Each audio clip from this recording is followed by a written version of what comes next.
From the YBA Phoenix Fitness 24/7 basketball facility in Rockland, California, it's Bout That Life podcast with your host, Coach C. Collins and Coach MJ. It's start 3, 2, 1, let's go. Hey, welcome to Bout That Life podcast. I'm Coach C. Collins. Coach MJ, GGT. I know you guys haven't heard that voice in a minute, but my man's is back. He made it. I'm glad he's here, man. Let's get it. Thank you guys for tuning in. If you've been checking us out, and obviously, you guys know what you're here for. It's a little passion project of mine. It's About That Life podcast. We'll talk a little bit of AAU, social commentary, the culture of basketball, NBA, all the above. A little bit of politics, a little bit of things here and there, but overall, just a good conversation and talk about what's going on in today's hoop culture, from the youth side all the way to the pro side. If you're new here, thank you for checking it out. If you feel so inclined, please hit that subscribe button and that follow button and that notification button, right? Do the HBO special, help a brother out. We really appreciate it, you know what I'm saying? Right now, I think we're at almost 300 subs, so if you guys could get us there, get us past that, I appreciate it. It's a small goal, but it's our goal, so we all start somewhere. So, but on the audio side, a lot of people have been checking us out, listening. We're getting, I think about 1,200 downloads a month. So thank you guys for those who've been supporting from day one. Yeah, big time, for real. So before I get to my guest, before we get to the meat of the show, let me get a quick shout out to my sponsors. Shout out to Dr. Dish, best shooting machine on the market. Go ahead and check them out. The links to them will be in the description. Tell them About That Life sent you. They'll hook you up with a discount. Also, if you're looking for good AAU basketball tournaments, rec tournaments, please go to Hardwood Palace, located here in Rockland, California. Hit up Steve or Grant. They'll fill you in. They'll hook you up with a percentage off if you let them know About That Life sent you for your first couple of tournaments. Go ahead and check them out if you're a new AAU program or you've been going for a while. They're always consistent, always got good tournaments, good teams, and overall a good atmosphere. So with all that being out the way, I want to get to my guest. Me and him connected, funny enough, through kind of a couple of artists we've had on the show, like DB by the Bag, AT, and slowly but surely kind of this show has kind of evolved and grow into not only just having coaches and refs and everything now. I really am starting to feel like I'm interviewing everybody, you know what I mean, which is overall, culture. Right, exactly, and it's overall the goal of the show. I want people to know that, like, that's what I wanted it overall to manifest into. Like, basketball is just kind of the common ground we all got, right? But it's definitely about just getting people sitting down, hearing their journeys, hear their truths, and add their commentary to it all. So, let me before I get too far ahead of myself. This young man, he's been doing the music game for a while, and he has a strong following. Kind of researched him a bit, and he's doing his thing. He's dropped a few albums. I remember you said you got 2 million downloads or streams on Spotify. Yes, right? Sir. Yes, sir. So he's definitely someone who's doing his thing. Of course, as always, links to his social media and his accounts and everything will be in the description. So please click on those if you want to follow him, listen to him, support him, because I'm all about supporting my local guys, especially my Sacramento guys. So without further ado, let me introduce Jay Kent.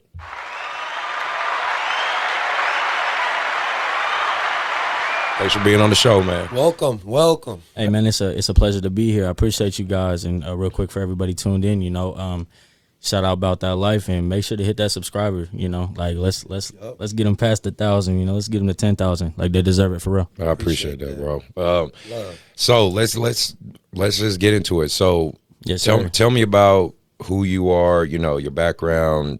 You know, you can give me a brief synopsis. You don't have to give me every single detail because I'm sure you've done that enough. But you know, just give my audience a little brief about who you are. You know, your background, your love for basketball, and your passion there, and then you know how that's translated into what you do for music and things like that. The origin story. Yeah, The origin story. So basically, you know, I grew up in North Highlands. I'm 25 years old. I just recently turned 25 years old. All right. Blessed to see another year. But I'm a recording artist, songwriter, you know, entrepreneur now of this year. And, you know, I mean, I love sports. So basketball, football, you know, kickboxing, any type of sport, I'm intrigued by because I love competition. Nice. So especially being basketball. Basketball is just a passion for me, you know, me and that I'm a full-time recording artist. Basketball is like one of my, like, I get to see the dream happen, and it's cool because I even like my brother LaShawn, another artist under the same company as me. He's a big hooper, you know what I mean. Nice, so I get to come out to his games all the time. I get to watch him. That's dope. And just see the culture in general. So basketball is always there. So you know, I'd say the connection to basketball is definitely deep for sure, and it just brings that music aspect as well because a lot of people in the basketball community support my music a lot. You know, whether that be just on Instagram, they hit me up after a game, be like, man, you know, I seen your new music video after I just, you know, did a game and they was inspired by it. So it just inspires me. So yeah, it's a little brief, you know, synopsis on me is like just the music side of things. I mean, I've been doing music for going on, you know, almost 10 years now. Wow. Ever since I was 14 years old. Yeah. You know, and I just had a passion for it. I knew that it was bigger than me, and now that I, you know, as of this year, I know for sure now that this is what I'm meant to do. This is my home, you know, and I just got to keep perfecting my craft. I've already put in, you know, my 10,000 hours, and it's still not enough. That's how it works. Okay. I like how he talking. Right, I know, right? That's reminiscent of what you would say, right? No, that's good, man. And for you to kind of figure that out at an early age, I mean, but I will say I couldn't have got where I'm at without my team. I know we do shout outs later, you know, but like without my team that I have with my manager, Carl Thornton, my booking agent, you know, Crystal, and just my whole entire team in general, from my engineering to my producers to all the artists and the fans. They're what makes it possible. They're what keeps me going. So, you know, I'm not a one-man army, you know. I'm literally, it takes a village. It takes an empire. Yep. So very humble to the fact that I have a strong support system behind me and people that really care about seeing where my career is going to go. Good. That's good, man. Well, then let's talk about it. So you've seen AAU basketball. I mean, I'm sure you've seen these tournaments and seen some of this stuff, right? Right. And the youth side of it. What's overall your take on that? Because obviously we're going to talk more about, you know, just basketball in general and the NBA and all that good stuff. But I always like to start the base of it in the youth side because that's mainly where that's our avenue, right? So I'm always curious what people from the outside kind of see and perceive from it. As far as like what age range? Or just period, just AAU basketball youth in general. Do you think it's a good thing? Do you think it's a bad thing? Do you think, what's your experience? Honestly, I think it's amazing because for one, like I said, LaShawn. For two, it's a way to keep a lot of people out of trouble, especially in my city in Sacramento. Man, it gives you a lot of outlet to kind of focus on something positive. And you know, if you got aggression or anger issues or anything you're going through, I think that it's something that can actually channel that energy in a positive way. Teaches you discipline too. So I think that a lot of AAU coaches don't get the credit that they deserve because they work just as hard, if not harder, than some of these college. D1 colleges or even the NBA, you know, not to slight anybody. Yeah, y'all hear that shit. But, people need to hear that shit. But no, people do need to hear because it's just like, you know, just because. And one thing I think people do need to realize, which I've realized, is like a lot of AAU, you know, coaches have had that opportunity to even elevate and go to the NBA and coach at that highest level. So people got to give them their flowers in a situation where, you know, they actually, you know, could be at that level too. Life just happens differently. Not everybody's going to get that opportunity, and sometimes people that do get that opportunity, they might have something in the way of being able to go as far as they can. Doesn't mean that they weren't going to, everybody's life is different. So the coaches, Hey, so very passionate about it. I just want to, you know what I'm saying, before you say anything, I just love the tune of this guy right now. Hey, just because a lot of times it's funny because of one of the biggest reasons why we started this show is, to me, the consistent is always the opposite of, the negativity about AAU and how, it's bad. And, of course, there is always pros and cons, and even about how certain, because, again, at the end of the day, it's not all AAU coaches or all AAU directors. You do have the bad ones, but, he out here, you know what I'm saying? Like, he talking about you. You know what I'm saying? Like the right way to do it. You know what I'm saying? Man. So I didn't want to cut you off, but I was just like, hey, this it's different today. You know what I'm saying? Yeah, man. It's different today. Same as with my music career, man. I'm organic. Like what you see is what you get. I like it. I'm not the type of person to get on here in front on a podcast or a radio interview, man. I want people to know like the real, raw, and uncut version of me, especially the fans tuned in and people that don't know me. If they meet me, then they see that I'm a human too. But at the same time, like we reflect on a lot of things in life, and I'm not saying I know everything, but I do know that I like to surround myself around good energy, and when I'm around good energy, just like the vibe in here is real. So appreciate it, man. I'm just more apt to want to speak up and be interactive and kind of just elaborate. And it was a good question to be asked too, because that's genuinely how I felt about it. Good, sure. Good. Well, yeah, it's like so for those who are tuning in, whether you're checking out on YouTube or you're listening or maybe even watching live, so just so you guys understand kind of me and his background, me and Jay's background. So we ended up kind of meeting face to face because I ended up playing at a men's league. Okay. What was the gym that was at? It was the one off Antelope. That was I don't know why I can't think of the name of it right now. Yeah, I went to a game of LaShawn's in the tournament. Yeah. I ended up I busted their ass. He didn't play, but I busted their team ass. And so I was just on the side. Yeah, he was on the side. I have my Instagram. I was he was spectating this shit, but then that's when we got a chance to meet face to face, and he was like, man, I saw your show with AT and DB, man, and I want to get on, and I was like, yeah, man, because I'm big on I'm an OG, man. I just want to help the young guys out. You know what I'm saying? I want Appreciate you guys that. to do your thing and prosper. And if I can offer a small platform that can, help in the longevity of it. Let's say you blow up and shit goes great for you, all that. At least you can always circle back to here and just be like, you know what, man, this dude was helping me out long before any of this shit happened. Because honestly, that's all it is for me. I've just made it a life goal and a mission for myself to try to help younger guys find success in any way I can, in any capacity I can. So 100%. That's just wanting people to understand how hoop culture can work and tie people together, and just the strangest ways. I said, I was playing in a men's league, was killing it, and now I met him, and now he's on the show. Man, that's like divine intervention. For real. And I could connect to it too, because like one of our partners that work in our company as well, Herman Carter. He has his own AAU as well. Got Buckets. And so to watch and see what he's doing, he's changing the game, especially for North Highlands right now. So that community, and just watching him do what he's doing, he's another one of those coaches, man, that I see literally devote his life, his investments, everything into the youth, into making a program that's gonna actually excel for younger people and people that have a dream and want to strive, that may not ever get the chance to be like an NBA player or something. But it's always like there's always an opportunity for it. It's like just never give up on yourself. Absolutely. Scratch for that, man. So I want to talk about the combination of kind of hip hop culture, right, and basketball and sports in general. I mean, at this point, in my opinion, it's bigger than I want to put the emphasis more on culture,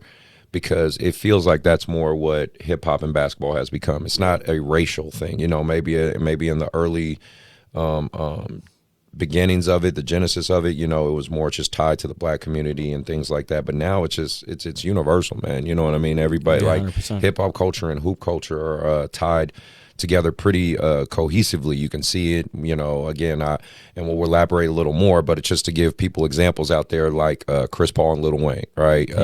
Jay-Z and LeBron, Drake and the Toronto Raptors. And of course. I know E40. Exactly, E40. I was going to say just Too for short. my Warriors, and you got my boy Mr. Fab, who we went to high school together, funny enough. That's fire. His name's Stanley, in case y'all ever went. I love you, Stan. I'm fucking with you. But yeah, it's Stan, Miss Fab, but then Too Short, E40, and the Warriors and the Bay culture. So I'm just curious your take on that. Like, why do you think that's so tied together, and why do you also think it fits so naturally? Well, I mean, if you think of it, basketball is entertainment too. Mm-hmm. So it's tied together and automatically into an entertainment aspect, because basketball players love music. Yes. But artists love entertainment and watching basketball.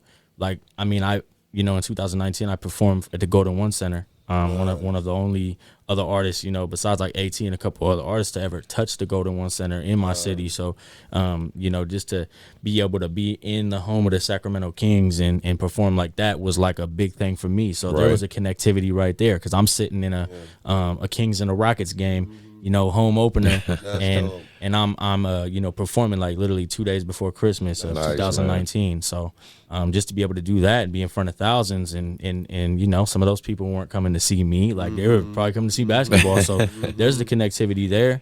And then it's just like the longevity. Even like I know it's Drake and LeBron James. You know what I mean? Like there's like just they're brothers, But it's always the support system there and stuff. So I think that it's just a genuine real life connection, because most people, even like you think about too, Lonzo Ball was doing music. Victor Oladipo was doing music. Damian Lillard. Lillard. He's not to mention a lot of other artists. The rap league playing basketball. I know, I do like that. I mean, I like your take on that. It's just, I think it's 1,000% correct. Even taking it to the Drew League or the Crew League. I said the Drew League, the Crew League and stuff, like basketball with Chris Brown. That's true. Hell of a singer, like hell of an artist, but he can hoop his ass off too. So it's just like in those situations, I think that sports in general and music, it's all entertainment. Why do you think you even have the Super Bowls? Not even to like drift away from basketball, but even like at the Super Bowls or the NBA Finals, you have people constantly performing because they need artists, but artists need, basketball as well. They need sports too. Yeah. I think too, just something to drop into that is, I think the other really big connection when it comes to sports and music is the work. The work to become the best, the work 100%. to perfect your craft. It's common ground. At the end of the day, you can be in the studio for hours. I can be in the gym for hours too, not getting no sleep. Right. You know what I'm saying? Understanding that in order to, That's true. you know what I'm saying? Because again, at the end of the day, it's not about the result, right? As we all know, it's about the process. And if we invest into the process, whether it's the music, you know what I'm saying? What Kanye do? He locked himself up in some. What did he do? It was like he locked himself up like in his room or something, like a whole summer. Right? Just to be focused with his work for an album. You know what I'm saying? And then as an athlete, that's true too. Yeah, you know what I'm saying? We can go off season, man. I'm gonna go train in another state, in the middle of nowhere with my trainer and some train, just, you know what I'm saying, get an Airbnb, but for 2-3 months I'm out here focused. Right. So I feel like that right there, and then like you said, and then the entertainment, you're right, all the you know, they don't see the stuff that we do behind closed doors, the unseen hours or whatever. And then when it's time for showtime, you know what I'm saying, I think like to me like that's the biggest connection, you know, when it comes to the music and the sports. Right. Do you think also what adds to the factor is how relatable and close basketball players are like to the community? Because think about like football again, you can always, and again, obviously I'm biased, I'm a basketball player, but I'm just saying basketball seems to be one if not the only major sport you're that close. That's true. To the player and everything you do. I mean, you know, you can see little interactions on the bench. You can see, the players are very out there. And obviously, as an artist, your success is predicated on basically how exposed you have yourself. You know what I mean? Now, obviously, you want it mainly for your music and stuff, not for, you know, 100%. Extra shit. But I'm just saying, I feel like that's another variable that ties these two groups together. You know what I mean? Because don't get me wrong, like NFL athletes love hip hop and all that stuff, but you don't. You know, the field's down here, the fans are up here. You know what I mean? It's just they got helmets on. You can't. Yeah, exactly. You don't have that personal interaction the way basketball players. And you get a lot of the NFL players coming to the basketball. Yeah, game. yeah, exactly. So it's just I mean, it's definitely a divine culture because you know the entertainment aspect and the connection with that. I think that it's definitely like it's like you can almost feel a part of it. In a sense, like it's almost like you think you're in the game because even like the shots and you know that people put up before halftime buzzer beaters or whatever the case may be, all these artists are down there probably like just as happy as all the fans are, if not maybe sometimes even more happier. And so you know it's like it's just like I don't know, it's an unreal experience, you know. I think that it's a rush. It's an adrenaline rush that most people get, and I think that's what they love it. And it's a popular thing. It's very popular. Yeah. Bro, then what, okay, so tell me about, well, I want you to talk more about your music journey, right? Like you said, you've been doing it for a very young age. If you could say there were two things, like let's say you have some young artists who are interested of walking your path, there's two tips you could give them or tell them or some insight or you can give a story, an example, whatever, but is there something, if there's one or two things you could put out there to kind of give another up-and-coming guy, you know, some help on the journey, what would it be? 100%. The two things I've always lived by and I feel like that have helped me and continue to help me is I mean, one of the most obvious things is perseverance. Perseverance goes along with being persistent. This is not a game to get discouraged in. It will happen. Discouragement does happen in this business, but you have to continue to believe in yourself. So those two things I would say is believe in yourself and perseverance for anybody that wants to do it, because I like to look at myself as like everything I'm doing and the outlook that people see about me right now and they see what I have going on with my career, they got to remember that they could do it too. Yeah. I'm not the only one who can do it. And I'm not even nowhere near where I'm planning on being, you know? So just to see what I'm doing and to see that that's inspiring enough to kind of inspire somebody else puts me in a situation to where it's like, okay, you know, it took me years to get to this moment and I'm not even at the moment that I want to be at. So you have to, it can't be like a money hungry thing. It's not going to be overnight. You know, it can't be one of those situations where you just get your hopes up and you expect it right away. So, you know, you have to persevere. You have to be persistent. You have to believe in yourself and trust your process. I mean, you're Trusting basically your process is literally, and I think that goes for anybody, whether you want to be a nurse, basketball player, recording artist, a chef, whatever you want to do. You're in a competitive sport. Yeah, I mean, let's just call it what it is. He's in a competitive sport. What's a dog fight? Yeah, you know what I mean? Music's a competitive sport. No, that's good to hear. Mark, did you have anything to add to that or nothing? Or listening to him like he locked in.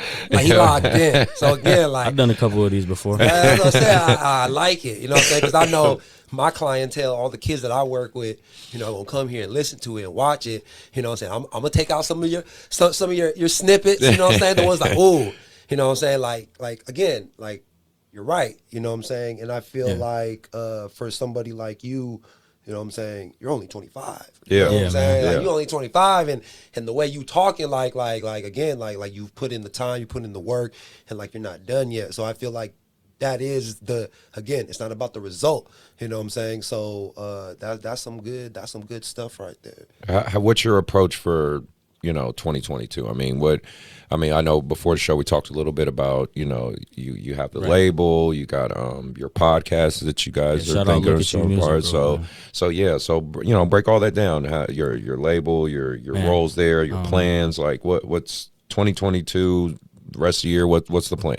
2022. I mean, it's already been a dream so far. It's just been so much hard work, and I can't thank my team enough for working as hard as they have, night and day in the office, just putting together these blueprints. But as many do know on social media, I have my project, my EP / like fake way album coming out. It's 9 records. It was supposed to be. It's an EP. Right. It's called an EP. But it's an album. In my eyes, which because of how much love and support I had from the last album, my 2 a.m. album, this is going crazy online right now. My Voice EP, it drops this coming Friday on the 27th. I was saying, sorry to cut you off on that. You mentioned that, made me remind me.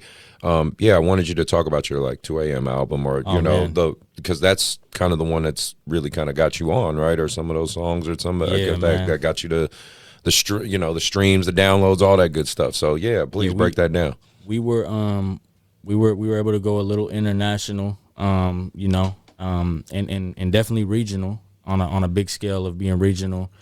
With this album, with the 2 a.m. album, anybody can find the 2 a.m. album, on all platforms. But the streaming has been crazy, especially for my song featuring my brother Jake the Majesty, This Way. That record and that video just has been it's crazy. Even performing at the shows, people showing up and they just singing the words better than I'm singing the words. So, it feels great for that. But the album set me up to catapult into 2022 the exact way that we planned on going into it, and that's why this EP, that Voice EP is making so much of a difference, because on the EP, which is the last song I just released, is a shout out to single moms. I did a record that, again, it was bigger than me. I used my platform to honor single moms, and it wasn't a diss on dads. It wasn't no offense to any type of any real dad, any real father out there. It's just what I could relate to, because all I had growing up was my mom and my grandma. No, we can understand that. I was raised that way too. Right. My mom, my grandma. So I would get that. Well, yes, me and this man are both dads too, very active dads. So we get it. Shout out to you guys too. I just felt like in that moment, nobody has taken their platform to that level to want to put an outreach out on something like that serious. So I felt like it was much needed. It was necessary. My booking agent, Crystal, she inspired me to want to put this record out, and we have a tour in the works for it. Wow. This is for you. We did our first one downtown a couple weeks back. Very, very good turnout. Was able to really make an impact on a lot of the single moms that showed up and tell their story and perform the record. And the record is doing a lot for people right now. People been messaging me on TikTok and Instagram and just everywhere telling me this song is changing their life. And I'm being a voice for the ones that don't have a voice. And I just think that the moms worldwide, they connect to it. The kids that never had a dad in their life, they feel it. And it's even been inspiring some dads that haven't been present in their children's lives. They have actually sent me messages and said it kind of woke their game up a little bit, so where they want to make a difference. Nice. So I just wanted to make a difference, and also wanted to dedicate it to my mom, because my mom, as well as raising us as, a single mom, she battled 14 years of aggressive cancer, and she's still here. So I wanted her story to be out, and I said, there's no way I could, ever repay her. So let me at least let the world know who she is. She deserves it. I'm going to continue to push the hell out of that record. The team behind me, we have big plans for that. But so, along with the project, along with this, this song, this campaign, I'm also running a label now. I'm an actual partner in a real label out here in California called Look at You Music Group, powered by 5 Diamond Advertisement. Man, shout out to my manager and CEO, Carl Thornton. Couldn't do it without you. But we're changing the narrative, being an independent label. And then now also, joining forces with AT as well, man. Shout out to stay AT. Tuned on that one. But we have a song called That Guy, and it kind of just merged into something, bigger. And it took a good turn. So a lot of collaborations. I plan on doing a lot of shows, hopefully for a lot of college universities. Nice. So definitely a lot of singles coming. But I'm learning the business side in a whole different way right now. I'm learning how to take the business to a different level, and I'm learning as an independent artist how to navigate the right way. That's the best way You to know, do it. so Yeah. so many plans for this summer. It's crazy because it's so much work to get done. So this summer is going to be very active, and a lot of people are going to see a lot of what's going on in the summer because we have a lot set up. But at the same time, we have so much stuff happening behind the scenes that it's just like it's crazy just to see what's on the way. You know, and like it's crazy because like one of the biggest things my manager always says, he says, you don't see how the world views you. He said, like, we get the fan engagement, you know, and everything that they give us. And that's my oh no, fault. you're all Sorry. good. But yeah, you know, like just what he always said. He's like, you know, he said like to be able to like go to a show or just see what's going on. He's like, man, like, what if you know, put yourself in the consumer's shoe and actually be like, realize like we don't know how many people actually genuinely know me right now because we've had so many listeners so far. So it's just a blessing to be doing what I'm doing. But I'm also doing artist development, man. You know, we just signed on another artist, young 19-year-old artist. You know, KJ. Shout out KJ. He's going crazy right now, man. But you know, putting that together was amazing as well. But aside from you know, the business and running the label, and then, you know, also getting this podcast network up and coming and, you know, getting ready to launch that. It's just so much stuff on the business end. So to summarize what's going on, it's a lot. And I'm not even saying everything. Right. You know what I mean? I can't give it all away. No, that's But- it. It sounds like you're covering your bases. You're using multiple platforms. You're using social media. I mean, that's the biggest thing that's changed this game, this narrative, man, you know, from at least I'm just telling you from my old man perspective, like, you know, culturally the shift of the internet and what it's done and how it's giving all you guys a fair shot, you know what I mean? 100%. Or at least now again, is it competitive as fuck? Of course, you know what I mean? True. It's hard to, you know, get yourself out there, but then I circle back because like for instance the episode with DB, you know, that was a kid I coached, you know what I mean? And that kid evolved into what he's doing now, you know, and then right. And then I look at like, again, a content creator like Marcellus Howard, a kid I coached and watching him become that. And then, but then it's like, I go back to like my friends who are around my age, like Fab, like Stan, right. And his path was way different than, you know what I mean? The internet was not, it was in its infancy, you know what I mean? So he definitely really had to like scrape and go, and now he has a very good level of success. Yeah. So I just, I'm actually very excited and fascinated by how a lot of you younger guys get an opportunity and get a chance, you know what I mean? Because it's, like you said, you guys be an independent label, trying to put guys on at SAC. Before we move on to everything else, that was kind of segueing to my last question is, how do you feel about like, I'm big on, and I say this and I say it a lot, and me and Mark talk about this a lot, and you know, just in general, I'm big on growing laterally, right? Of course. If someone's up there and they can pull you up, great, right? But I'm more big on you grow laterally, you know what I mean? Like, let's say, for instance, this podcast, let's say it does get to the scale of like All the Smoke or Joe Rogan's podcast or something crazy like that.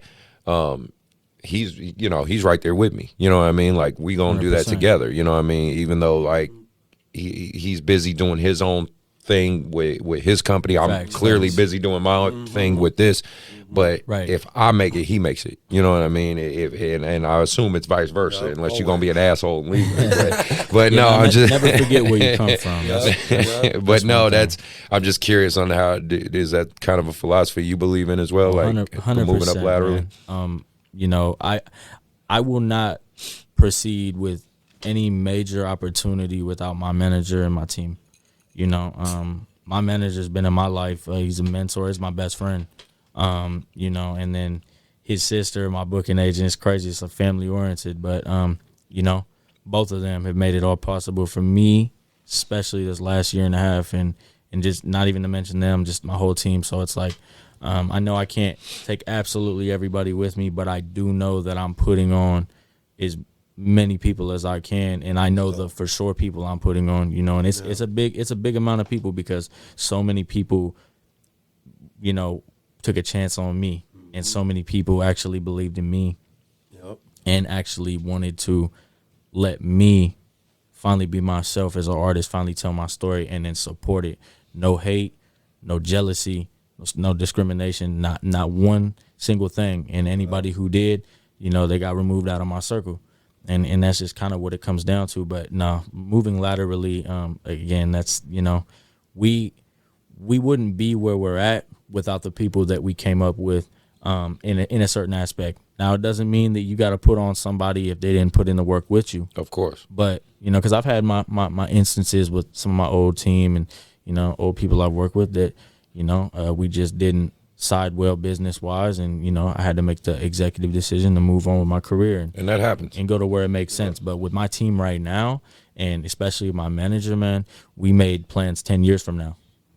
You know, and that's my brother. So without him, it wouldn't have been possible. So when it's possible for me to change me and everybody I care about, their lives, and, you know, financially and just with everything that I can do, best believe I'm doing it. You know, Nice. It wouldn't be possible without it. And there's no way that I could even see myself doing that. And just, you know, it would be fake. Honestly, it would just be fake to walk away from what I had, because I'm there now. Okay, well, what happens when you're there now? Now you around everybody that you don't know. Yeah. Now you in a big business. Now you really got to make every decision. And, you know, that's the one thing, too. I trust my team. They're going to make the decisions that I don't even have to make for myself now, because I know that they want to make those decisions for me, and I can sleep well at night. Very cool. So it's for sure about your team. I love it. Love that, man. Move laterally 100%. Anybody out there, move laterally, because you're never going to get to the top and actually stay there if you burning bridges. I promise you. Yep, and I totally agree with that. Well, moving on, right? Let's go into hot takes. So, first thing I wanted to talk about, it was kind of brought to my attention. Buddy of mine, my boy Carson, texted me this on Instagram, so I just kind of was curious on you guys on it. I don't know if you saw the recent prom picture with Bronny and his prom date. I don't think I did. Basically, you know, he went to prom with a white girl, right? You know, blonde hair. I think she had blue eyes. Whatever. Who cares? I don't give a shit where I'm biracial, but there was a lot of comments. It was a lot of comments. The sisters was not happy, and I'm like, well, first off, he's a kid. I'm like, last time I checked, isn't he like 17, 18? Who knows? But like, at the end of the day, that's a kid going to his prom, and the school he goes to is predominantly white, so that would also make sense. Like, it's not like he goes to school in goes to Sierra Canyon. Yeah, that's what I'm saying. Like, he got to find the baddest one. Yeah, you know exactly. Like he's Bronny. Well, and it could be, you know, like if that's what he's into. Exactly. You know, like it probably is, like, because it doesn't, like you said, it doesn't matter about what ethnicity you are. I mean, you're into what you're into. And my thing is, teenager. Right? He's a teenager, and of course we do have to keep in perspective. And I always try to be objective and keep in perspective. We are in California, and we are a melting pot here. Yeah. I've traveled the country. I've traveled the world. I went to school in the Midwest, into college. California is not like the rest of this country. You know what I mean? It's just not, you know what I mean? When I was just even recently on the circuit, when we were in Kansas City and Indiana, right? You know what I mean? Like, you know, trust me, bro. When I went to restaurants, I remember like, oh yeah, this is fucking Indiana. Like, you know what I mean? Like you know what I mean? I'm the darkest thing in there. You know what I mean? And I'm a light skinned brother, so it's like, trust me, bro. So I do try to keep in mind that lens. There are a lot of sisters, a lot of people that still have a lot of hate in their hearts, unfortunately. I mean, you can even bring it up to the recent news, to the shooting in New York. Yeah, man, that's you know what I mean. Sad to hear that. With the guy that, so it's still there. Unfortunately, I do think we are culturally moving in the right direction, where more of these racists, these degenerates, these pieces of shit are either getting fucked out of existence, or, you know, the mentality's changing with the younger and younger generations. I see it, like, you know, my age group to now your age group to like his age group. Mark's a little younger than me. Like, it's shifting, and it's shifting in a positive direction. Will it take time? Absolutely. But I was just curious your guys' thoughts on people giving backlash to something like that. I just don't. I think it's kind of like over exaggerating. To be honest, like I just think, I mean, to put it in short terms, let Bronny do what Bronny wants to do. Exactly. Yeah. You got any thoughts on that one, Mark? It's the fucking internet. Exactly. Like, you know what I'm saying? Like to me, when I saw the picture, I'm like, all right, let me see these comments. Right, you know what I'm saying? And you saw, bro. You still have the love. Yeah. People Oh, still lots like, of love. You know what I'm Yeah. saying? Then, you know what I'm saying? You still got the motherfuckers out here like it's just hard, man. It's like, oh, you got all these pretty sisters, and this is what you take to like prom. you just want to get a reply so you can argue with people. Exactly. You know what I'm saying? Right. Like, It's like, come on, man, get a life, man. It's just stupid. I just think it come down to like somebody just could blow something out of proportion. Yeah. I mean, it's like unnecessary, really, because it's crazy. Like people take it to the next level and stuff. Man. Like everybody. Yeah. But then you got to remember too, especially the bigger that you get, especially like Bronny. I mean, everybody's gonna always have something to say once you're under that microscope. Once you're under that microscope, everybody's gonna have something to say. So you just gotta kind of take it with a grain of salt. Let it just happen. Yeah, and like I said, unfortunately, and you just deal with this as men, especially black men. I'm just saying this is my lived experience. Right. Sisters always gonna have something to say if you date outside your race. It just is what it is, man. And it's an uncomfortable truth. Give you that look. Yeah, it's an uncomfortable truth they don't want to say. I mean, I want to say in California it's more accepted. You know what I mean? Because again, we're just we have a huge melting pot out here. Of course, I'm gonna keep it a buck. We do have our pockets out here where you deal with some racial undertones and bullshit like that. But overall, it's a state where, trust me, I much rather live here than 100%. A lot of other places. So ain't no disrespect to anybody, but ain't nothing like no California people, right, man? You know what I mean? Out in Cali, but again, like I love the East Coast culture too. Yeah, I just love. I'm a people person. I love people in general. Good, man. That's a good way to be. So yeah, just don't want y'all thoughts on that. So I want to do a reaction video real quick. We're gonna I'm gonna play this little clip for you guys. And then we'll talk about it a little bit and get more into it. It's more alluding to the Pat Bev, Chris Paul storyline, so we're gonna delve into that a little bit. Hilarious. Yeah. So I'm gonna play this. It's and shout out to the guy speaking is Matt Barnes. It's he's listening to he's on one of the Warriors podcasts I listen to called Dubs Talk. So I'm a Warriors fan. So of course after we'll talk about the win tonight, but their first win, and then after Pat Bev did all that, so they talked to him. So I thought Matt, and shout out to Matt Barnes, shout out to Danielle for being on the show. I think his take, not the one he said on First Take, not the initial one, but this is one he said after it. I think if you guys hear it and check it out, I'm curious what you guys think about it. So I'll play it right now. We saw your comments responding to the Pat Bev comments that were made before about CP3. And I just wanted to follow up with a couple questions with you because I found it interesting what you're saying. And when do you think, where is the line between keeping it honest and maybe crossing over to just straight disrespect? It doesn't exist anymore, unfortunately. And obviously, as media personalities, the tough part is to critique. And, we do have to tell the brutal, honest truth sometimes. But I still think within that, you don't have to disrespect people. And I think, people stepping into the media space now, particular athletes, feel like they have to be loud, say something crazy, and be disrespectful to kind of be accepted in this space, which to me is the furthest thing from the truth. But at the same time, that kind of behavior is rewarded. Like, to me, I compare it to reality TV where, they don't want to see a happy family on reality TV. They want to see hair pulling, drinks thrown, and fighting. And I almost think it's the same thing in the media space now. Like, people know that controversy and disrespect will bring clicks. And it's just unfortunate because I feel like, and this is not everyone, there's a lot of, great reporting out there, whether it be former players or just people in the media. But it just feel like there is no line anymore to answer your questions because I just feel like, everyone feels like they have to say the most outlandish, disrespectful thing to get attention on social media. So that's kind of his take, and I actually found that very accurate. You know what I mean? We do kind of live in a clickbait culture, right? Like, for instance, my brother Webb, shout out to him, when he did the show, he always jokes with me.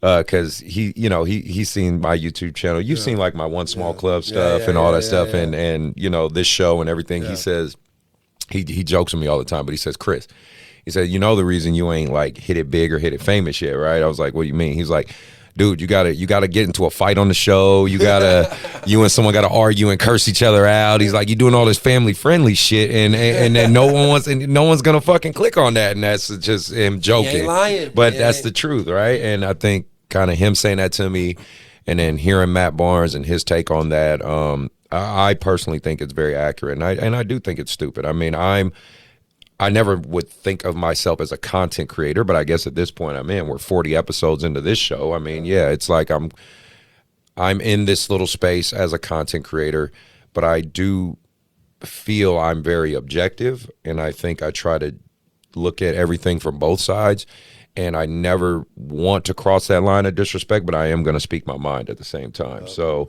I'm just, where, is there a line anymore? What Pat Bev, and again, Pat Bev is not the antithesis. I'm just saying to me, he's a symptom of the culture we live in today, where anyone feels comfortable crossing any line because you're protected by a screen, basically. So curious what you guys think about that.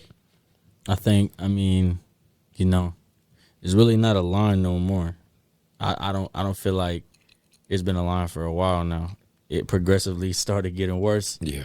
I mean, now it's like the internet just like an open feeding frenzy for you to be exactly whatever you want to be, like you said, and be protected by a screen. So now everybody can be a keyboard warrior and say whatever they want to say. Clicks are the new clicks and views are the new crack. 100%. I try to personally not feed into it a lot, especially when I'm trying to stay focused and keep my mind clear. So I don't really let it get to me like that. But you kind of just shake your head a little bit sometimes when you see it. You just gotta laugh. You just gotta laugh about it, because just let people be. If they want attention, just give them their attention.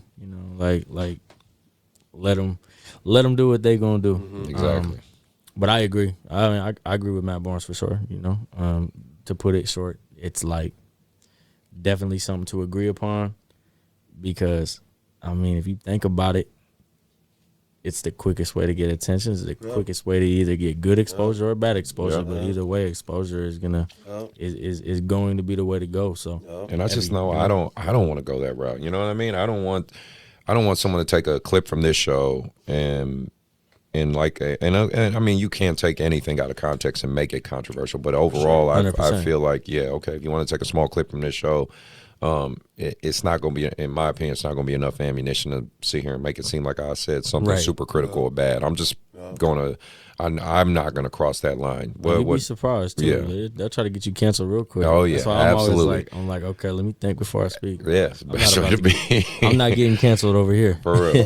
What about you, Mark? I think at the end of the day, like going back to the bad and the good, like, yes, you're right. Like it's bad, but that's what's gonna get you on, depending on even the situation. But if it is negativity, it can, good or bad, it can increase the exposure per se. But from a long term, it's like I said, it's the 15 minutes. Like it's not like the long. Like you always talk about the infinite game. Like if you do it the right way. If you do it the righteous way, if you do it, even if it might take time, right? Yes. It don't got to be no crazy shit. You know what I'm saying? Give you your 15 minutes of fame, but at the end of the day, if you stay consistent, right? If you stay like I understand, and this is why I love. And again, we'll see what happens, but like Chris Paul hasn't said nothing. Yeah, no tweets.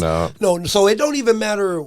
If some of the shit that Pat Bev is saying about him is true, if it's not, how the NBA perceives him, who he is, at the end of the day, he's just like LeBron. LeBron gets all the hate, but if you really look at like they staying clean. He's a family man. Yes. You know what I'm saying? Yes, he's a competitor.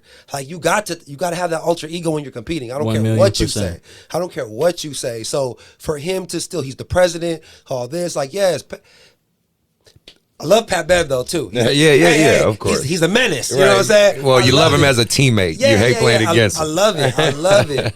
But again, right? He's a scrappy player. Yeah. He's a scrappy player. But at the end of the day, you know what I'm saying? Yeah, it's like we'll see what happens. But Chris Paul is just, he getting ready for next season. Right. Like, you know what I'm yeah, saying? Like, he's yeah. not even. He got bigger fish to fry. If anything, he's gonna remember when they play the Timberwolves again. Yes, I'm yes, assuming. yes. You know what I'm saying? That we Knowing go, him, yes. So I feel like at the end of the day, like it's good and it's bad. You know what I'm saying? But I feel like if you're going to choose a path of how you want to do this from the long term standpoint, then it's always, you know what I'm saying, you got to go the way of positivity, no matter what. 100%. And think about because it goes ahead. back to doing something right. You know what I mean? If you're not, because a lot of people can get successful fast by doing it the wrong way, but that's ultimately not going to lead you down the path that's going to last. Yeah, you're not going to be timeless. With me, capitalization is everything. Yes, sir. I like that. You know, you got to capitalize. So, like you said, with that 15 minutes of fame, it's not about getting 15 minutes of fame. Anybody could get the 15 minutes of fame. What are you going to do to stay there?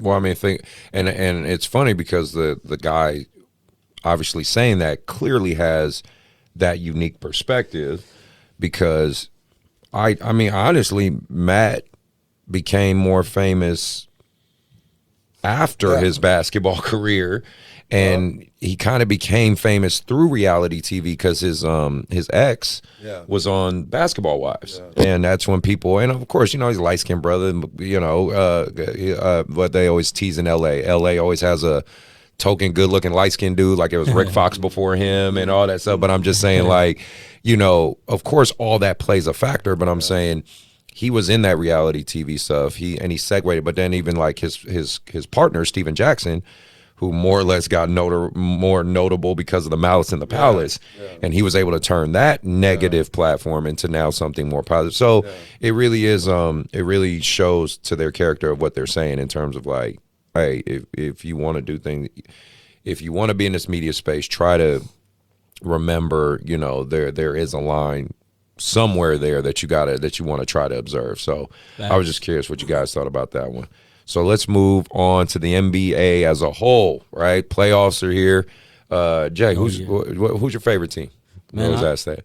Or player or what? I'm a Lakers fan. Hey. Oh, here we go with this. Oh my! But it's not If I like him, I told him I like him. It's not been on no bandwagon type stuff. Right. For one, I love Kobe, man. Rest in peace to Kobe. I also love LeBron James though too, and not just because of him being a excellent GOAT basketball player, but what he does for the community. I think that LA, Hold on that go comment. I got it. Stop the cap. and again, everybody go give that. You know, That's just the old man in me. I think, you know, but when you do what you do, and then the leadership that you have, and I mean, you know, at the end of the day, not everybody's gonna have to like LeBron, but you got to respect him. Oh, I absolutely respect You that, know, man. Absolutely. because he just does what he's supposed to do. You know, And he got that Lakers stuff on, so you know. Yeah, exactly. 100%. I'm with LeBron right now too. 100%. You know what I'm saying? Yeah, man. You know, Y'all with Westbrook too? You know, I think at the end of the day, you know, it takes a team. It takes a team. It takes a team. You know, maybe the team chemistry been moving the way that it was supposed to.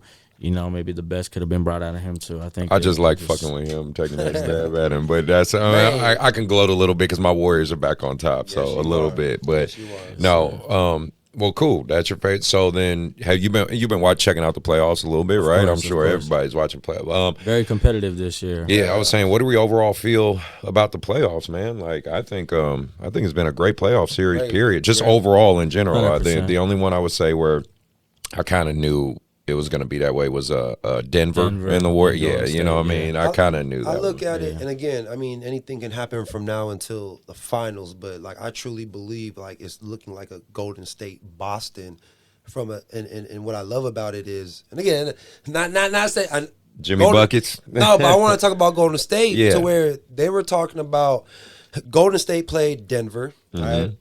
Not shade. I'm just trying to talk basketball. Yeah. Because Golden State can still win these finals. Right. They played Denver. You know what I'm saying, with no Jamal Murray. Yeah. You know what I'm saying? And yeah, reality. But Jokic. You know what I'm saying. They played against the MVP. Okay, they had Denver. You know, they were kind of injured, and then they played and they went to who was Memphis. Memphis. Yeah. John Morant got hurt. You know what I'm saying? Yes. I mean, Memphis gave some fight, but no John Morant. Yeah. Right. They beat Memphis.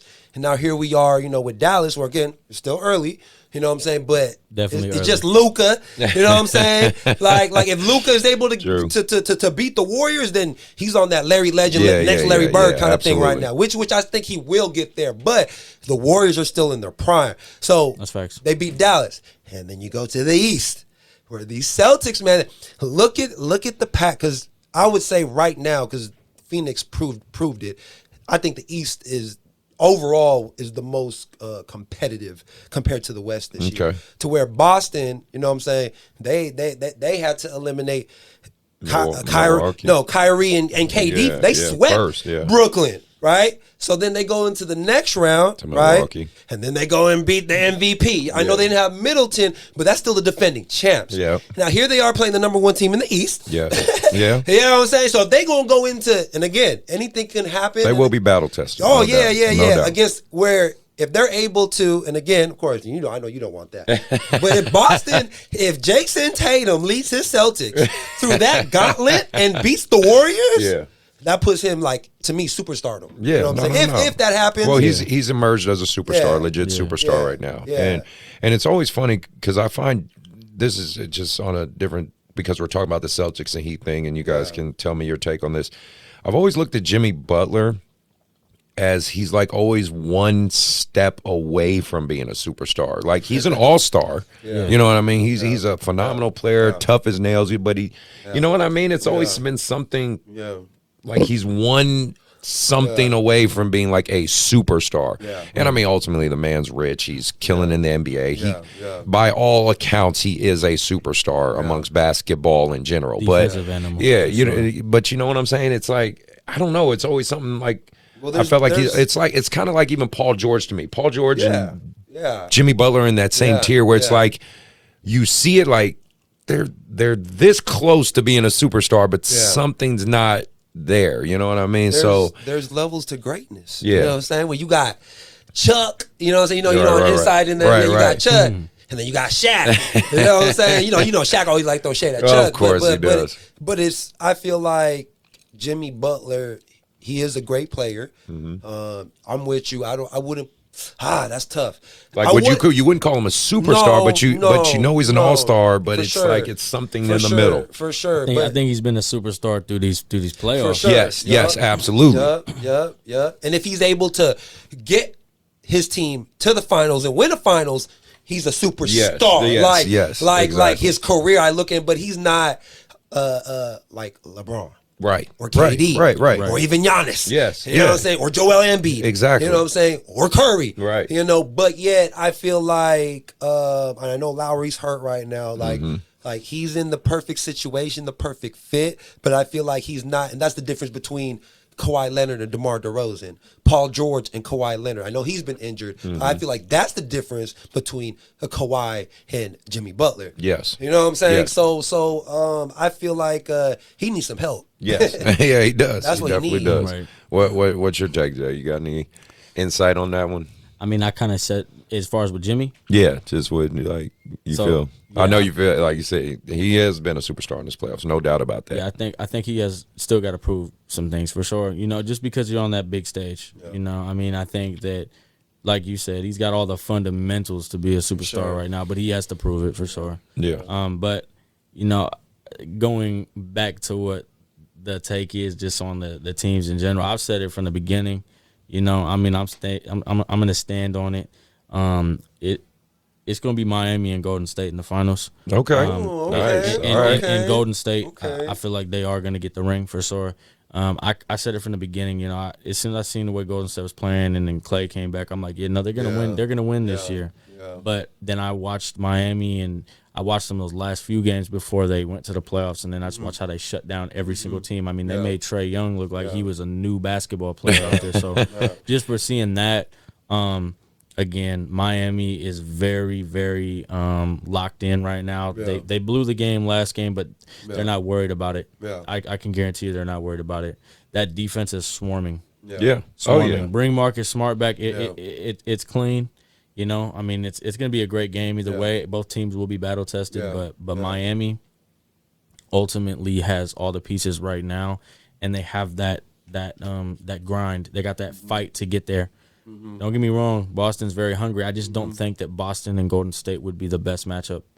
Interesting. Okay. You know, it's like there will be some flashy plays. Like this is a big thing. Even LaShawn was saying we were talking about this, but like be a lot of fancy plays and stuff. And you know, it'll be fun to watch in certain areas. But for a competitive back and forth type of game and just best finals, Golden State and the Miami Heat have the best matchup. You know, when it comes to that defense. Will challenge Steph Curry.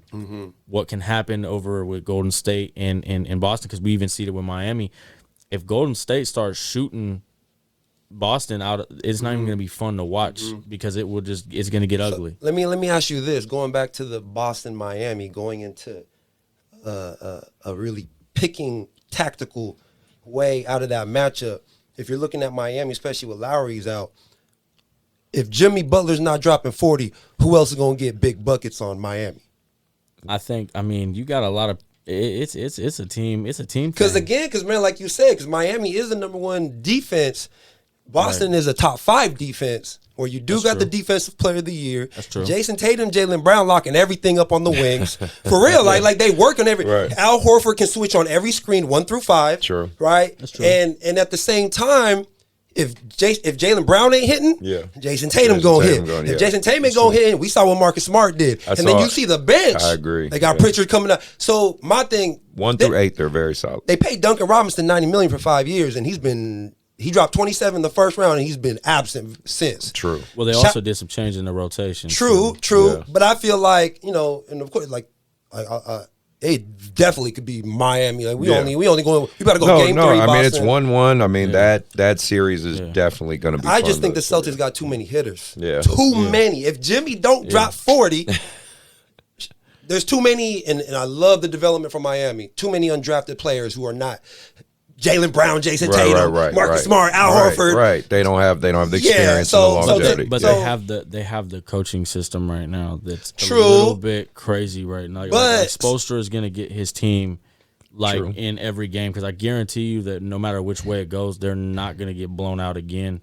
I don't see a blowout happening for Miami at all the rest of this series. That's true too, but the last time Spoelstra won some rings, he had some superstars on his team.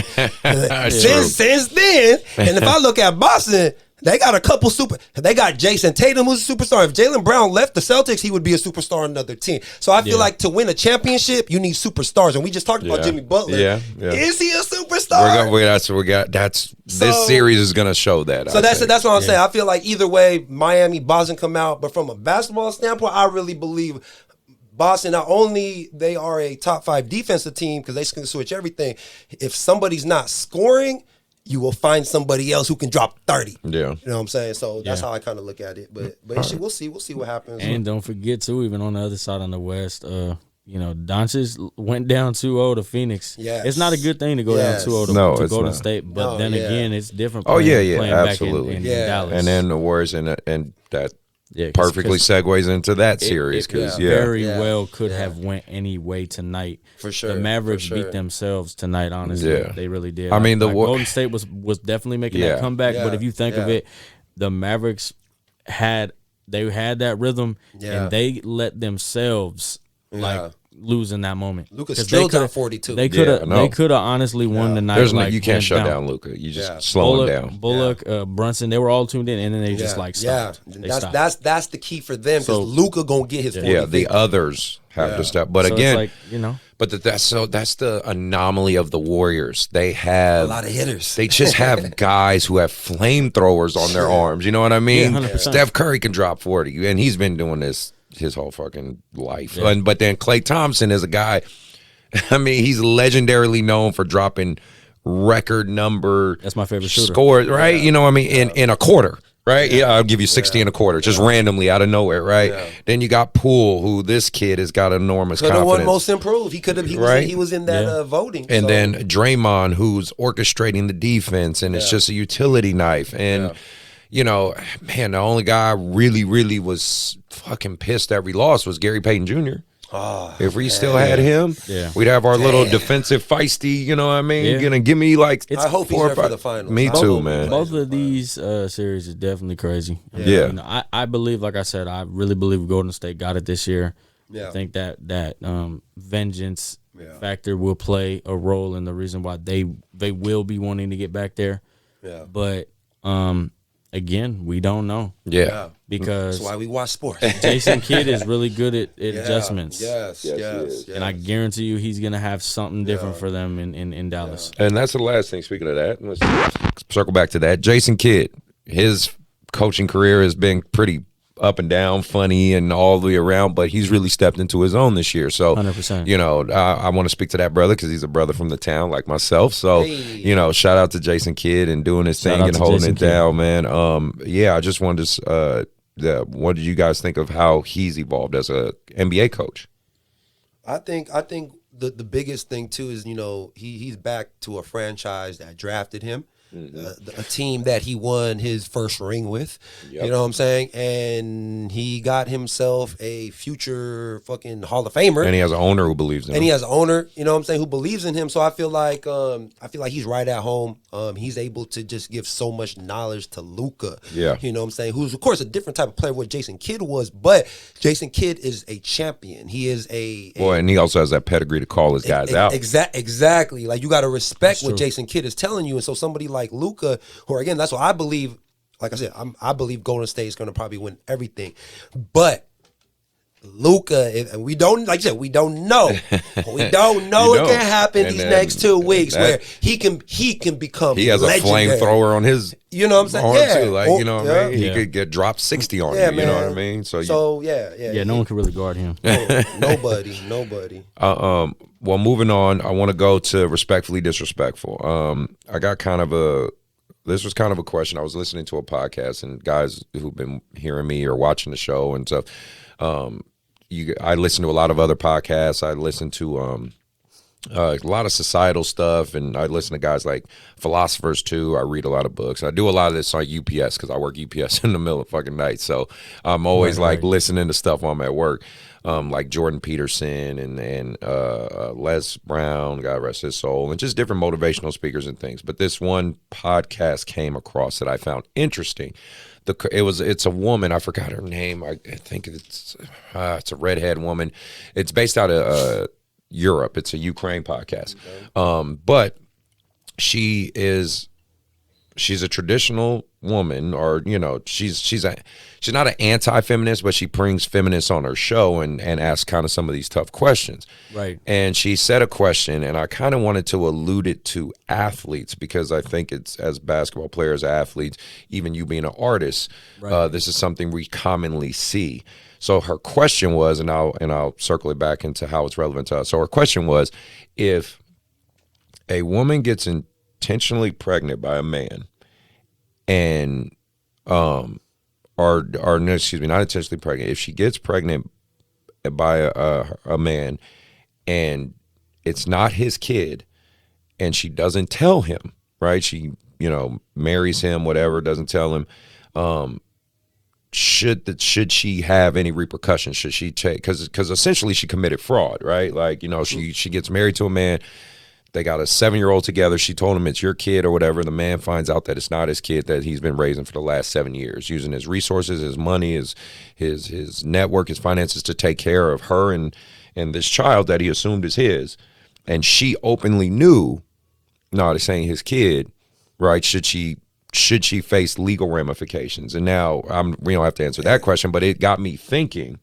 Because we know in this culture of basketball, especially NBA, you see it on the news all the time, the Brittany Renners, and even that might be, that story's so crazy and, you know, convoluted and so many back and forths.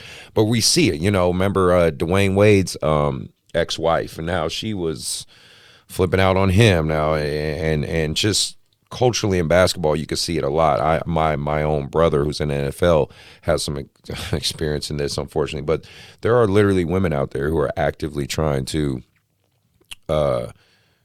you know, get a baby by a man or take advantage of him or say he raped her. I mean, we have countless story after story of, well, I should say grape because we're on the YouTube algorithm, sorry. But, you know, story after story of, you know, women saying they got raped and all these type of stuff. But then when the truth comes out, there's nothing that happens to them.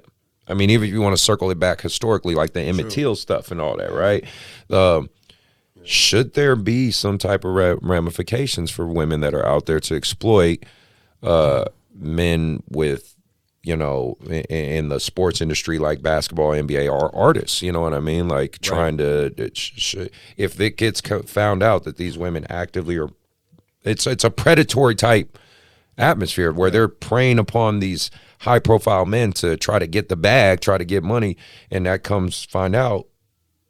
I believe if there was any legal ramifications, this shit would stop. For sure. But because they know, okay, even if you find out I tried this or I did this, remember the whole funny thing with Drake and the woman trying to, he put hot sauce in the condom and all that. You know what I mean? Like, I feel, remember that. I feel she should face some legal ramification for trying that. But of course she's not.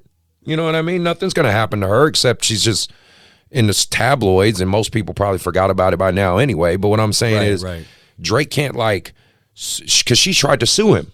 That's the crazy part. He put the hot sauce in there. She tried to get the semen, and basically because it burned her, she's suing him.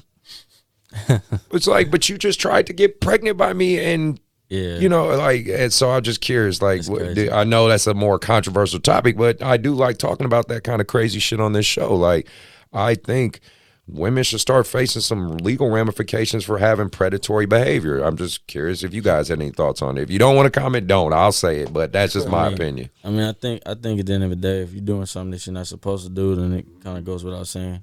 Like, it's not really right for a man or a woman to do something like that to you know, you're ruining someone's life potentially.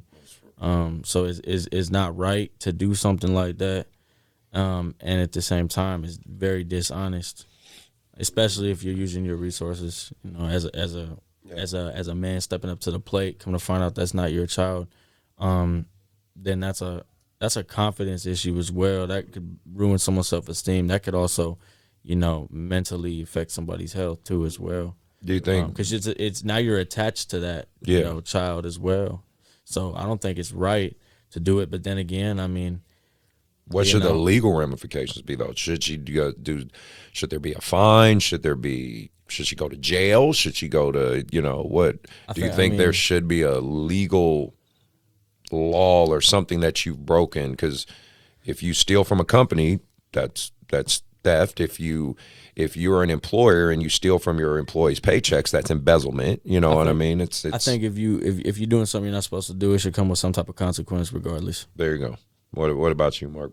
Any thoughts on this one? Like everything he just said, like you supposed to be you should be locked up for that shit. Like, right. You know what I'm saying? Like you said, like you're affecting. Like now you're bringing emotion. You're bringing a child now, where you're just messing up a child, and even the dad who ends up maybe creating this relationship, believing it's their kid, and then now that messes with you mentally, you know what I'm saying? So it's like, that person you go to jail. Right. So because I guess it is a woman, and, you know, in the culture that we live in, it's always the man, you know what I'm saying, who ends up getting, you know what I'm saying, the book thrown at him, where at the end of the day, because it's a woman, you know what I'm saying, and usually we always have to hear both sides, right? We got to give them the benefit of the doubt, that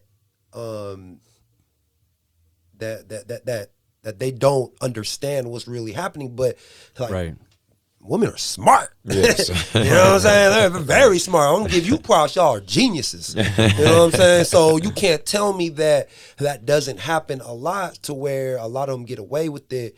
And so to me, because again, like, you know, for a man or anybody else, you know, there's always this punishment that we always hear about. Like, we're like, what?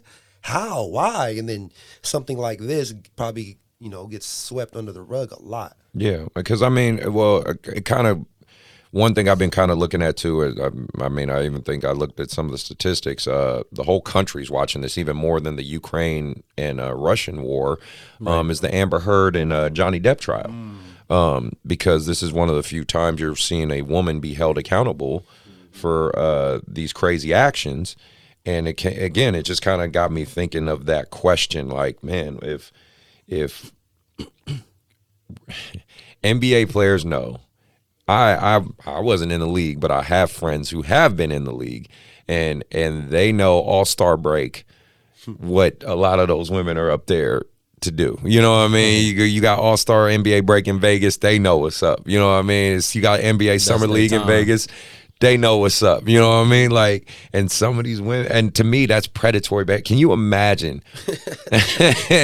groups of men saying, "Yeah, that's true. We gonna go to spring break to go impregnate some women." Like, bro, we'd be locked up. 100%. I mean, yeah. I don't think we would get.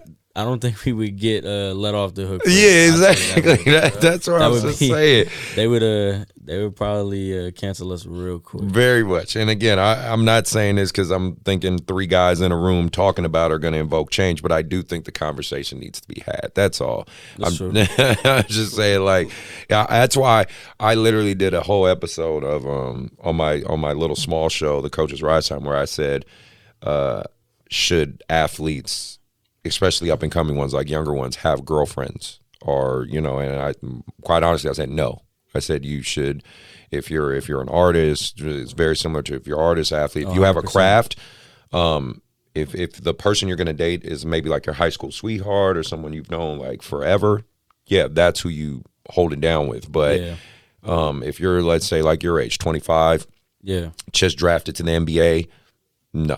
Stay alone. Leave alone, stay alone. At that point, you don't know what's real, what's exactly. fake. I mean, I guess that you just got to do some soul searching for that one. Right. Because you just won't really know at that point. It's crazy. It's kind of sad because, I mean, even I experience it myself, get to that point, especially in my career now where you get a few DMs. I don't, I mean, I don't know all the time of who's really, 100% there for me. Or just there because they see that I'm climbing and elevating to it, They see your potential and they want to, So I'm pretty good at reading people though. I can kind of read the energy a little bit, so I got an upper hand on some of that. But again, I'm a human too, so I might let one slip right under me, and then there it is. That's why I be trying to tell these young athletes. I just said be smart, protect yourself, man. Yeah, protect yourself. Be very smart, make the best decision, and trust your process. And 9 times out of 10, like you said, unless you got a ride or die behind you, all it really ever is going to be is you disappointing that female that you're with, or vice versa, or you guys disappointing each other because you're not giving her the time that she needs, or it's just too much going on with your career. You got to be focused. You got to do way more than especially when you got to hit the road and travel. It's just a lot. It comes with a lot, so it's a lot. The focus should be focused on the process and let things just happen organically. Exactly. 1,000,000%. That's how it's supposed to be. Any of them 304s come, you just Hadouken! Keep it pushing, man. You gotta keep it pushing. So, just some quick controversial advice. Yes, sir. We got 2 more things, and we get out of here. I wanted to get your take on the music industry as a whole. Have you found it's harder or easier? Because like in the industries we're in, me and Mark are in, with training and AAU and all that stuff, it's competitive, but at the same time, it's also it's very much I'm trying to word this correctly. Right. It's very much I'm the king of my castle, stay the hell away. I don't want to work with you. People are very adversarial, right? That's the best word I can use. They're very adversarial, more than collaborative, right? True. Have you found it's very much like that in the music industry, or trying to work with other people? There's definitely people that are stuck in their ways, or just got they people that they believe in. I believe the music industry is a very tricky business. You kind of have to just know exactly how to navigate through this business and do it the right way, and be smart. Be very smart. Not everybody out there is gonna have your best interest. So it's also about having that team behind you, that trust system, and that support system that you do need. Because this music industry is very, very, very deep. You just got to know what you're doing, just like in any business. But I would love for it to be more collaborative because I think there's a lot more talent out here will get recognized for sure. And I mean, we are in a capitalist society. So let's, again, this is me just being objective. Let's not discredit that. Capitalism is built off of, the top rise, the cream of the crop rise to the top, right? That's the goal of a society like this, right? But at the same time, you don't have to step on somebody to get your success. You know what I mean? No, you really don't. I mean, for example, look at Russ. Look at what Russ is doing. Yeah.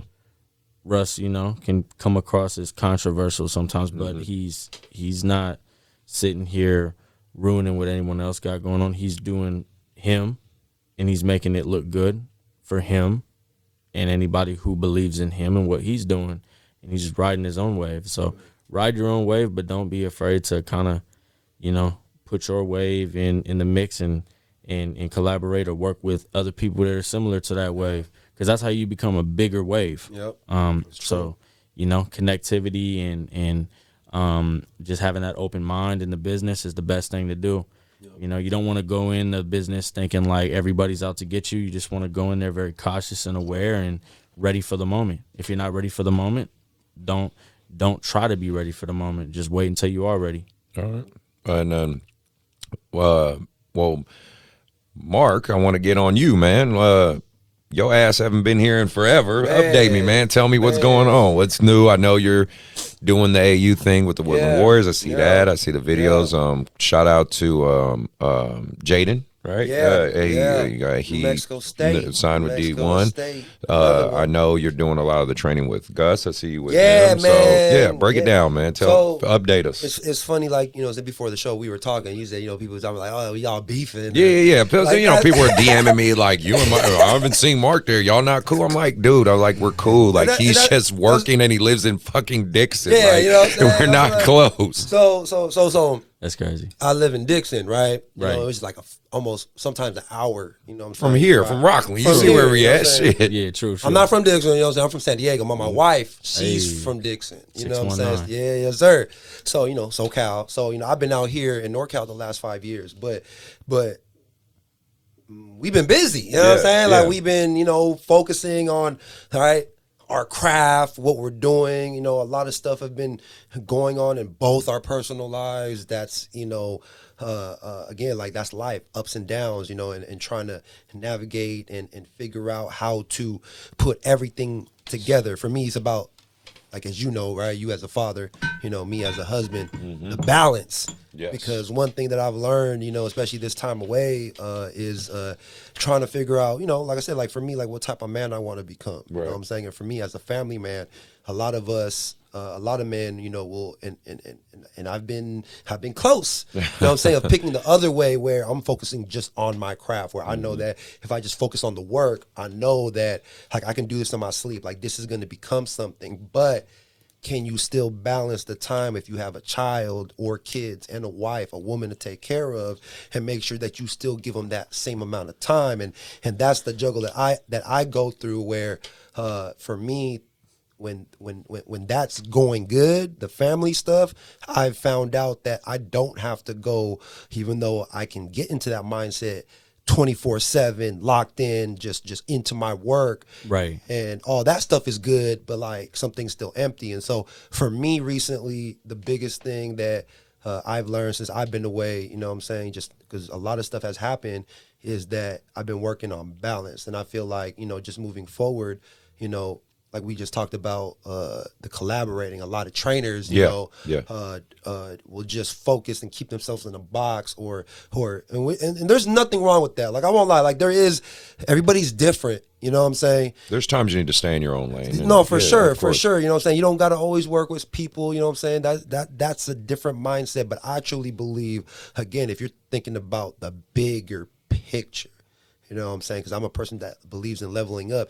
You got to put egos away, you know what I'm saying? Because that's a whole different type of level, And so going back to Gus, shout out to Gus Armstead, you know what I'm saying? Like, to me, he's been, just like you, being a big brother to me, Gus, Gus OG, you know what I'm saying? As you know, Yes, and he's I been know.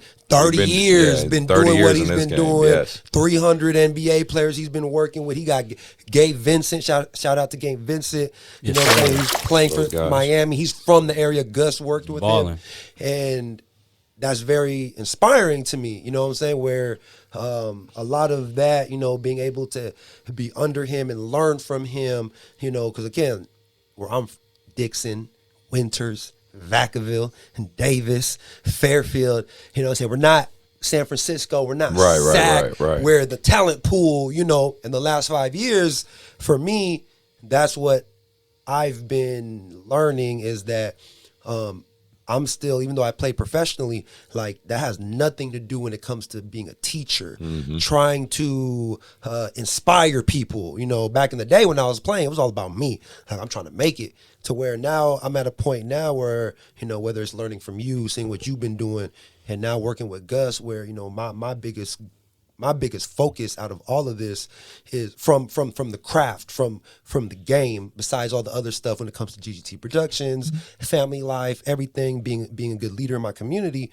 True. Is how do I develop somebody to get to the best league in the world? And whether it happens or not, like that is my mission to cross paths with certain kids like MJ, like Jaden Alexander, like some of the kids that I have, you know, where that's back-to-back years where MJ, who's coming from Vacaville at San Jose State, playing the Mountain West, and I got Jaden Alexander, who averaged 33, and that's the next one we got to get on the show, who averaged 33 points per game his senior year, no D1 offers, no nothing. We got to send him to Scotland, prep school in Pennsylvania, led them in scoring, you know what I'm saying, 20+. Only had 2 D1 offers, and at the end of the day, it's all about the right fit. He's at New Mexico State where, you know what I'm saying, that's all he needed. Yeah. You just need that one. Get your chance. And so to me, that's what, you know, my focus has been lately, just spending a lot of time with my clientele and building not just the brand of GGT, God Given Talent Basketball, but at the same time, just becoming better at what I do and leading by example. So now that, you know, we're back here, and I feel like, and a lot of it just really was organically. I felt like, you know, us being away from each other, you know, again, you know, since me being back, like my condolences again, you know, to Anthony. Appreciate that, bro. That's something that, you know, that was also very shocking to me, and as long as we've known each other, you know, I think of you, I think of Anthony. Yeah, you know, he's him walking in and out. You know what I'm saying? And so that was something that also I was just, you know, I was mourning, you know what I'm saying? And I know, you know, especially for you, you know, I can only imagine. So, you know, I just wanted to, you know, prayers to the family, prayers to you guys. Appreciate that, man. I feel like now that, you know, and it's organic, you know, timing wise, schedule wise, you know, we got our boy in the building, you know what I'm saying, which is a great show to be back on, you know what I'm saying, because he got me hyped up too. We're good. I'm glad. That's what's going on right now, man. Just getting ready for a big ass summer, bro. Yes, sir. Big ass, every summer got to level up. So say less on that. Right, good. And then, well, and like, you know, for those who listening or watching, or, you know, if you clicking in on YouTube and checking out the show and you've been following, you know, me and Mark have been rocking this from the beginning, man. And of course, you know, if he can't make it, I still do try to do things. But yeah, for anyone who's thinking there's any issue, no, definitely no issue. It's just a matter of and gas too expensive too right now. Yeah, exactly. That's another.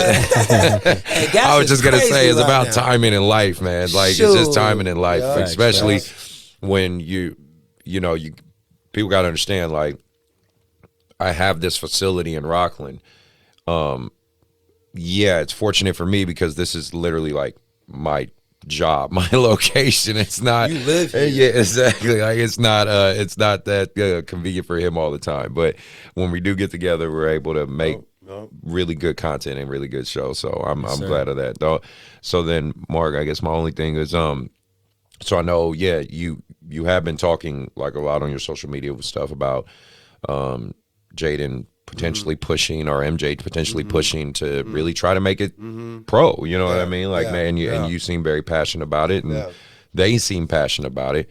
What would you have to say to any criticism or critique of them? Like, well, nah, they're, you know, you shouldn't say that, or they're not going to make that. I'm just. Do you want to speak to that, or no, what? Man, like to be real with you, right? About that life, Yes. you know what I'm saying?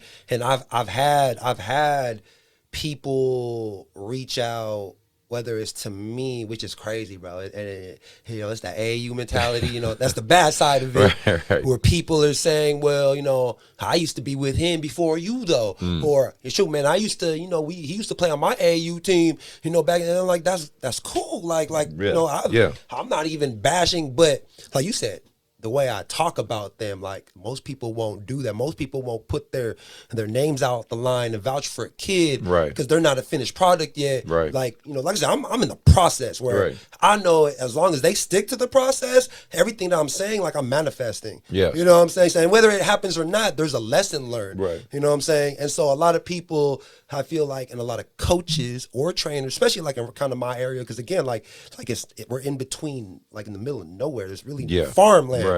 You know, so if you find a diamond, everybody's like, you know what I'm saying? And so for me, I felt like, to be real with you, the diamonds I've had, like you've seen, like whether it was outside during COVID, no gym, you know what I'm saying, to now, because of that, like people giving me access to their gyms, you know, just because they believe in what we're doing. And then at the end of the day, it's like, yes, because it's not about the results, but it's about the results at certain times, you know, where when kids talk about they want to go D1, you know what I'm saying, and not too many D1 kids come out of that area all the time, like the Bay Area or SAC, and, you know, we got 2 kids going D1, then yes, like there's something, we're just doing everything right, and we're doing it consistently. Like to me, you already know me, I'm just trying to outwork people. Yeah, absolutely. You know what I'm saying? And so I feel like if you create that environment and everybody has that mindset, then things just start happening. You know what I'm saying? And I believe in, you know, speaking things to existence. So like, I don't care when people are just, you know, because of course you're gonna have hate, you're gonna have doubt. But I feel like, like I've had that, man. I've had people reach out to the parents.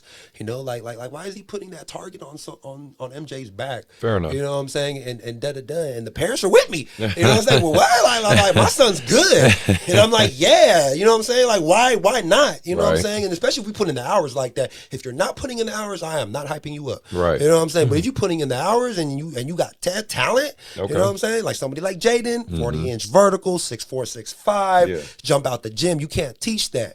You know what I'm saying? But we can teach the other things and then show. Like, I think he going to lead. Okay. And that's how I'm going to keep rocking.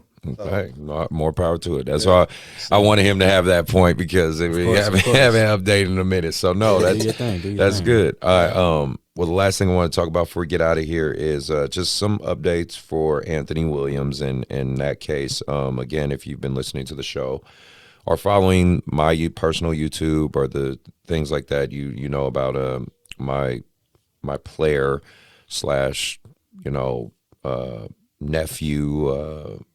Foster son, as he loved to joke and talk about Anthony Williams, who passed away in March.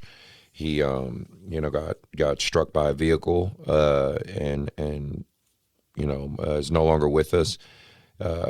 Again, I'm still grieving and working through it myself, but the love and support has been tremendous for me, like what Mark saying right there, and just the community and everyone rallying behind me. Shout out to his sister Cornisha.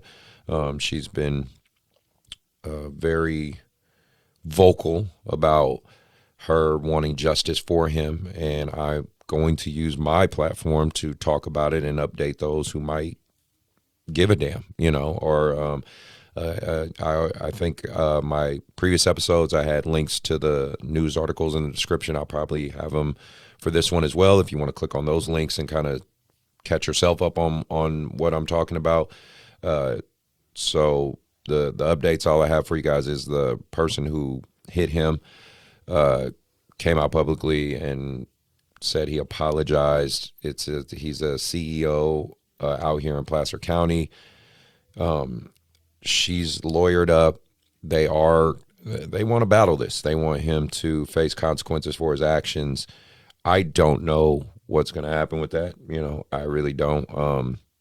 I've more or less chosen to focus on Anthony's memory and his good points and keeping my team focused, because as you know, I have that UA contract and the UA stuff, and that's his team. You remember that was his team, you know, that is on the UA circuit playing and part of the docuseries. And shout out to Joe, who's out here filming and doing all the camera work. Me and him are working together, making this docuseries to give a visual life to those looking from the outside and seeing my journey and our perspective of it. So, you know, check my social media out, all that stuff. You'll clearly see it there. But he, I don't know what the outcome of all this is going to be. It's going to be, you know, Quanisha, I know you have a plan and you're trying to seek justice for him.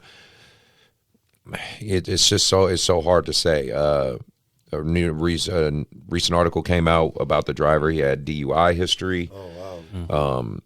Just negligent basically a history of being negligent at the wheel. And you know, could that have played a factor in Anthony's passing away because he got hit by a car? Literally just. I didn't get the information to know if he was like crossing the street or in the street or, you know, people know him and know he was a goofy type of kid like that. So, you know, I don't know what's going to happen. The one thing I will say, if this does go to trial, if it does go, you know, all the way, I'm going to make sure I use this platform for if any of you guys are, and when I mean you guys, I mean any type of mainstream platform, try to fucking character assassinate my kid, my foster son, my player, you're not going to fucking get away with that. You're not going to bastardize this kid and make it seem like he somehow, because I just hate to say it, when it comes to our kids and black culture, when they're the victim, they all of a sudden portray them as the perpetrator, like they deserve death because of whatever reason, and because this apparently the CEO has been very much protected by the Rockland PD. So there is just a lot of shady things going on, and I can't believe I'm a part of something like this. You just never, you know, I read about shit like this. You know, you read about the Oscar Grants, the Mike Browns, I never thought in a million fucking years I'd be a part of something like this, and I really just more or less have stayed back from it, not necessarily taking a stance of right, wrong, or anything. I'm just trying to honor Anthony. But if you fuckers come at him and try to paint this kid like he was some sort of bad kid or something like that, I'm not going to let that shit happen. I will be on this microphone. I will use my platform till my dying breath to make sure that people understand, like, yes, was he a kid that had issues? Absolutely. His parents died at an early age.